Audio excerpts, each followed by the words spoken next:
Ya, Assalamualaikum warahmatullahi wabarakatuh. Om Swastiastu, salam kebajikan, semangat pagi. Kembali lagi dengan saya, Ibu Niputu Devira, untuk membahas sesuatu yang menarik terkait mekatronika, yaitu penerapan mekatronika pada kendaraan listrik. Adapun pokok bahasan pada pertemuan kali ini yaitu membahas tentang perkembangan kendaraan listrik dari masa ke masa, kemudian keterkaitan mekatronika dengan kendaraan listrik, lalu pengenalan terhadap mobil dan motor listrik. Ya, sebelumnya kita harus belajar terlebih dahulu apa sih itu mekatronika. Ya, kita mengulang, kita mereview. Mekatronika itu adalah bidang interdisipliner yang menggabungkan ilmu teknik mekanika, teknik elektronika, dan teknik informatika atau komputer untuk merancang, mengembangkan, dan mengontrol sistem yang terdiri dari komponen mekanik, elektronik, dan komputer. Ya, tujuan utama mekatronika itu adalah menciptakan sistem yang lebih efisien, lebih andal, dan lebih mudah dikendalikan dengan menggabungkan teknologi-teknologi dari ketiga bidang tersebut.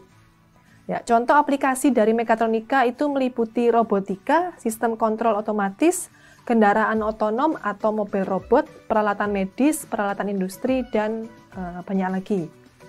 Dengan adanya kemajuan dalam teknologi mekatronika, banyak inovasi dan pengembangan baru telah terjadi dalam berbagai industri yang membawa manfaat signifikan dalam meningkatkan efisiensi dan produktivitas. Ya, ini adalah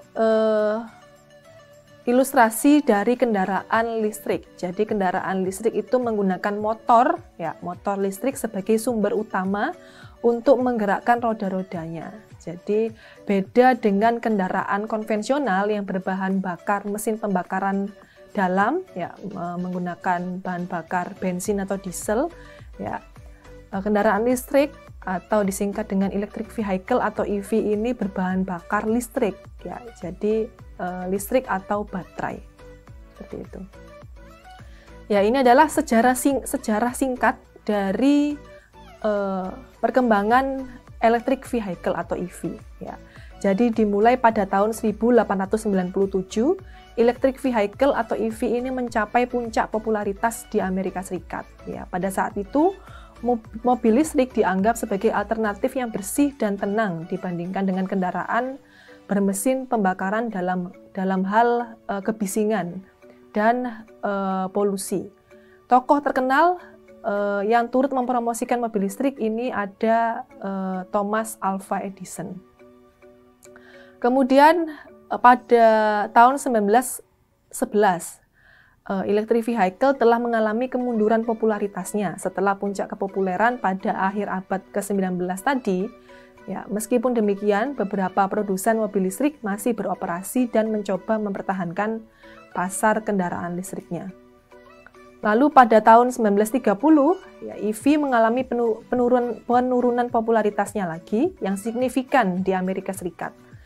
Ya, saat itu kendaraan bermesin pembakaran dalam, terutama yang menggunakan bahan bakar bensin, menjadi pilihan utama masyarakat karena berbagai alasan, termasuk jangkauan yang lebih jauh dan biaya yang lebih rendah.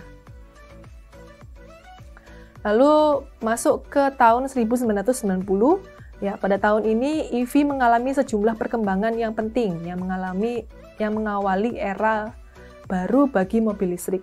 Ya, meskipun sebelumnya minat EV ini mulai muncul terutama di kalangan para peneliti dan pengembang teknologi.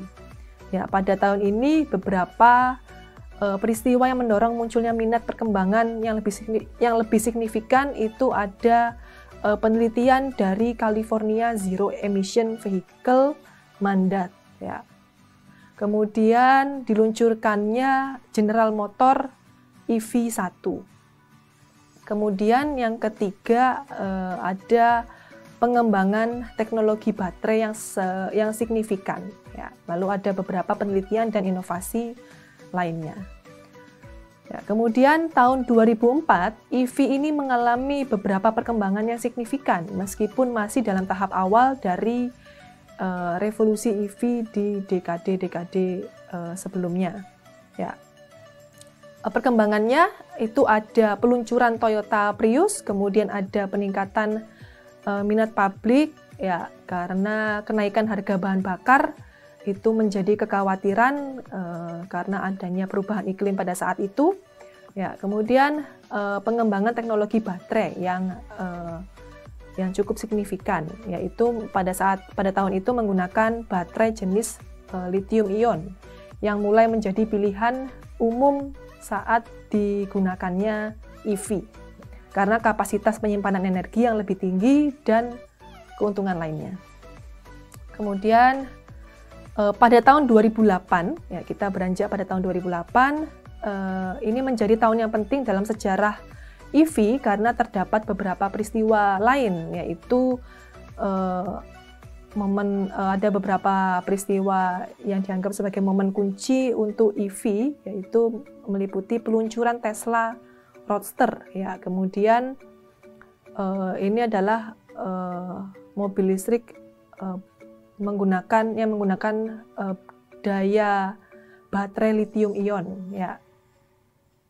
Kemudian saat itu juga ada peristiwa krisis finansial global, ya, yang memaksa produsen mobil untuk mencari solusi yang lebih efisien dalam menghadapi tantangan lingkungan dan ekonomi. Dan EV ini menjadi tantangan yang menarik sebagai alternatif yang lebih ramah lingkungan dan hemat energi. Kemudian peningkatan kesadaran lingkungan. Tahun 2008 itu ada masalah lingkungan dan perubahan iklim. Jadi faktor-faktor ini yang mendorong minat masyarakat dan pemerintah terhadap mobil listrik sebagai solusi transportasi yang lebih bersih dan berkelanjutan. Baik, lanjut ke slide berikutnya. Ya, apa hubungannya mekatronika pada kendaraan listrik? Jadi keterkaitannya antara dua poin tersebut, ya, itu yang pertama ada sistem propulsi elektrik, ya, ada pada gambar sebelah kiri, ya, itu propulsi elektrik itu meliputi komponen-komponen seperti baterai, ya, charger, inverter, ya, dan penggerak. Ya. Kemudian ada juga aktuator dan motor listrik. Ya. Kemudian kendali motor, ya, kendali motor. Mekatronika di sini juga digunakan untuk mengontrol motor listrik yang digunakan dalam kendaraan listrik. Sistem kendali yang canggih diperlukan untuk mengoptimalkan kinerja motor, kemudian meningkatkan efisiensi dan mengelola daya baterai. Lalu ada sistem baterai. Ya, mekatronika itu berperan penting dalam pengembangan sistem manajemen baterai yang memantau kesehatan dan performa baterai, mengatur pengisian dan pembongkaran, serta melindungi baterai dari kondisi yang merusak. Kemudian ada kendali otomatis dan sistem navigasi. Ya, ini adalah komponen tambahan, ya, komponen mekatronika tambahan, ya, yang isinya adalah sistem penavigasian secara otomatis. Ya. Kemudian ada integrasi sistem.